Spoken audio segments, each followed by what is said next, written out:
շատ խոսվեց եկեղեցու հետ կապված իրադրության մասին։ Այո, փորձ են անում ներկայացնել, թե մենք պայքարում ենք եկեղեցու դեմ։ Իրականում մենք կանգնել ենք եկեղեցու սրբության սրբոցը նվիրապետությունը պաշտպանելու դիրքերում։ Մենք այսօր այլ բան չենք անում, քան եկեղեցու 356 թվականի Աշտիշատի ժողովով հաստատված նվիրապետությունը պաշտպանելն է։ Աշտիշատի ժողովում սահմանվեց, որ եկեղեցու վերնախավը պետք է լինի կուսակրոն։ Ինչու՞։ Առաջինը դավանաբանական հիմնավորումներով, որովհետև այդ դավանաբանական հիմնավորումներն է, որ եկեղեցու եւ Հիսուս Քրիստոսի եկեղեցու ծառաները ամենանվիրված եւ հավատարիմ ծառաները պետք է մոռանան անձնական կյանքի մասին, պետք է մոռանան ամուսնության մասին եւ պետք է ամուսնանան եկեղեցու հետ, պետք է անձնական կյանք ունենան եկեղեցու հետ, իրենց անձնական կյանքը պետք է պարփակված լինի Հիսուս Քրիստոսի ծառայության եւ ոչ որևէ այլ բանի մեջ։ Եվ այս նվիրապետության շնորհիվ է նաեւ, որ պետք է երաշխավորվեր եկեղեցու բարոյական, գաղափարախոսական եւ նյութական անվտանգություն այդ թվում,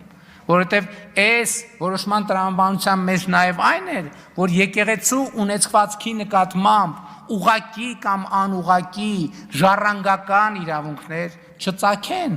որովհետև ամենայն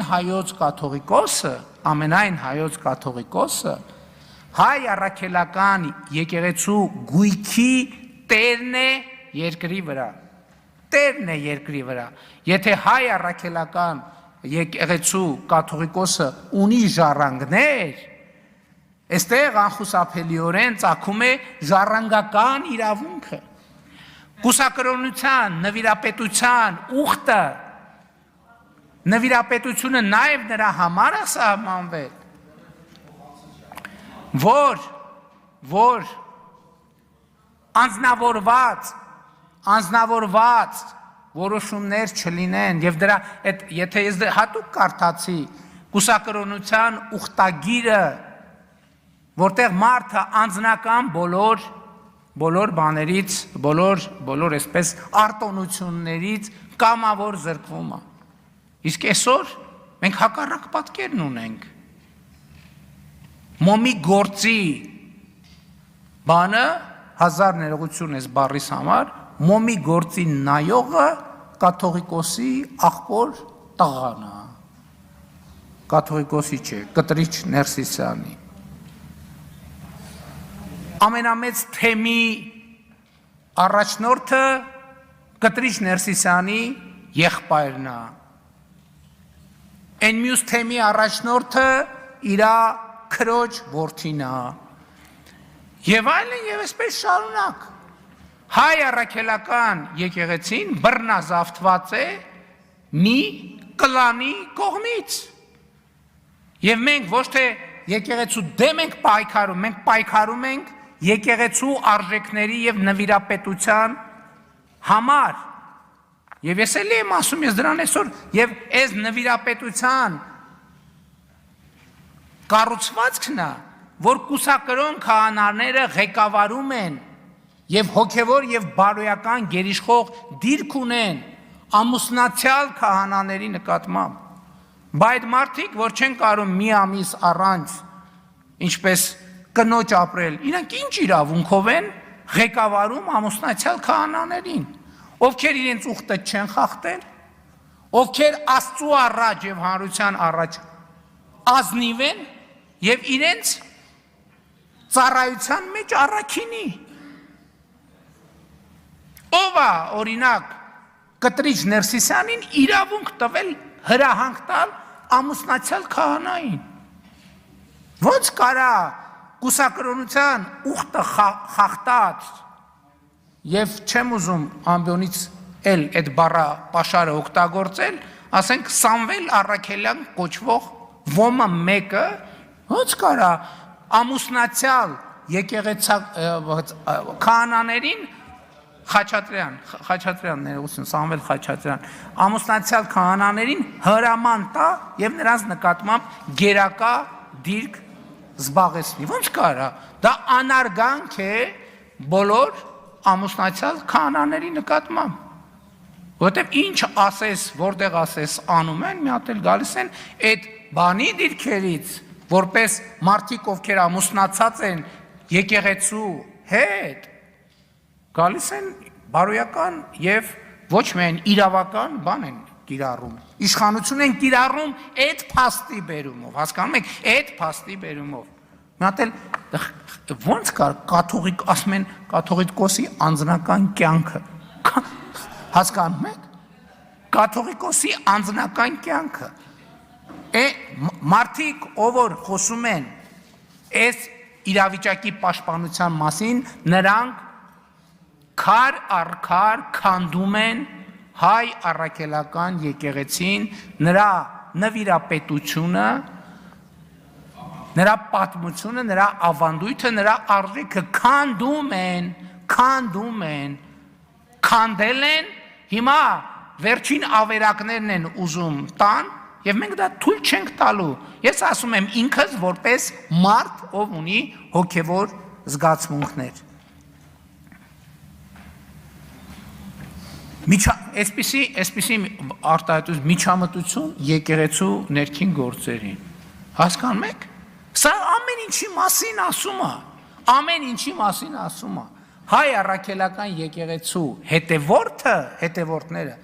միջամտնում են եկեղեցու ներքին գործերին։ Ոնց կարա այդ հավատավոր մարդկանց եկեղեցին է։ Երբ որ իրանք դա պատկերացնում են որպես մի կլանի սեփականություն, այդ ժամանակ ոնց բանի մոմի գործը կտրիճի աղբորն է։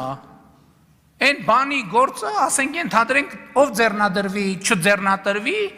կաթողիկոսի բանի քրոջ որդին պետք է բանանի,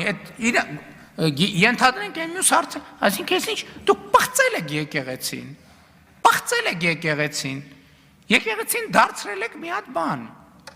ասենք ենթադրենք մի հատ սպայից ավելի լավ սպան հարգելի գործունեություն է,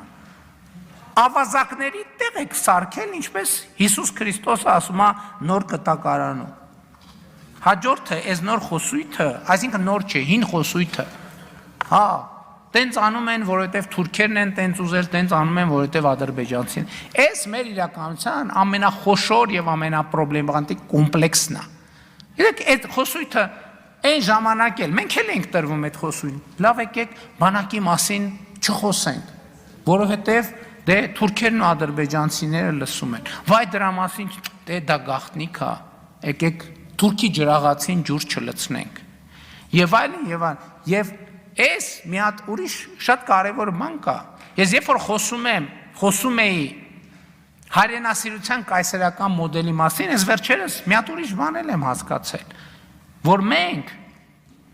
մեր աշխարհ ենք ալելու մեր սեփական զգայարանները եւ ֆորմուլաները, բանաձևերը զարգացնելու խնդիր ունենք։ Ես այս վերջերս թերևս ոչ հրապարակային մի հանդիպման ժամանակ ասացի հետեւյալը. մենք աշխարհը ընկալելու սեփական ֆորմուլաներ չունենք։ Եթե անկարծ Ադրբեջանը, Թուրքիան, Ռուսաստանը եւ մի քանի այլ երկրներ որոշեն մի ամիս ոչ մի հայտարարություն չանեն, մենք կհայտնվենք մութ սենյակում մի վիճակում, ով գաղափար չունի ընդհանրապես ես որտեղ է հանգել։ Եվ սա մեր արտապետականության կարևոր առանձնահատկությունն է, որ ներդրված է։ Չեք տեսնում ես ինչ են խոսում։ Ինչ խոսում են, իրանք խոսում են այն ամեն ինչը, ինչ որ դնում են այստեղ, որևէ մեկը Հայաստանում ծնված ընկալում չի։ Մի մասը, այսինքն ամբողջը արտաքին խոսույթներից ծաղկաքաղա, որը բերվում այս ամբիոն, եւ այս ամբիոնից մատուցվում է։ Եվ մենք պետք պարտավոր ենք առերեսվել այս խնդրի հետ։ Ընդդիմադիր պատգամավորն ասում, ասեք, ինչ եք ուզում մեր ժողովրդից։ Ես կարող եմ ասել, ինչ եմ ուզում մեր ժողովրդից։ Ես ուզում եմ, որ մենք ճանաչենք աշխարհը։ Ես ասել եմ բազմիցս, ոչ մեկ չի ասել, հետո իմիջիայլոց ոչ մի լրագրող հարց չի տվել, ասել եմ երկրագունդը մեզ համար շարունակում է մնալ անծանոթ վայր, ոչ մեկ չի ասում, այդ ինչ ասցիր, այդ ոնց ասցիր, ոչ մեկ չի ասում, էսա, որովհետև մենք աշխարհի ընկալման մեր սեփական բանաձևերը չունենք, սրանում է խնդրեմը, եւ աշխարհը շարունակում է մեզ համար մնալ անծանոթ վայր, եւ դա պատճառը, որ աշխարհի մեր ընկալումը այն է, որ աշխարհը մի հատ ծայրահեղ անարդար վայր է։